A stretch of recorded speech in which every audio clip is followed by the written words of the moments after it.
before we end today's show, I want to send a shout out to our good friend and compadre Michael Irvin, who scared the heck out of everybody yesterday by posting a photograph of himself in a hospital gown.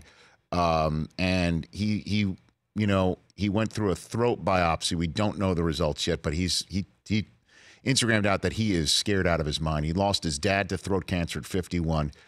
He almost had we almost had to sit him down on a game day morning or two this year because his voice was shot. Like, if you remember, he was going crazy after the Cowboys beat the Saints on Thursday night. And he was running around. He was running around, and we just thought that he yelled so much and his voice gave way. Yeah, this is scary stuff. It didn't return. His voice didn't return. He did. I think, require a steroid to get his voice back, and he sounded great. I spoke to him yesterday. He sounded great. I had him on speakerphone. My son Xander came over, asked if it was Uncle Michael on the phone. I told him yes. He said, "Hi, Uncle Michael. How you doing?" He's like, "Fine, buddy." And he says, "How are you doing?" He goes, "I'm just here with my mom and dad. They're old." I don't know why he said that, and he ran out of the room. And Irv could not stop laughing for like 60 to 90 seconds.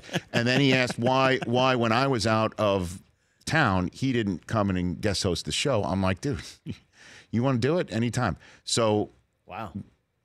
We may have him in studio, and I just wanted to say to him, into this microphone, I told him yesterday that I'm sure it's all going to be just fine. Yeah, but in the meantime, he said he wanted prayers on his behalf and his family, and so we are giving it to him.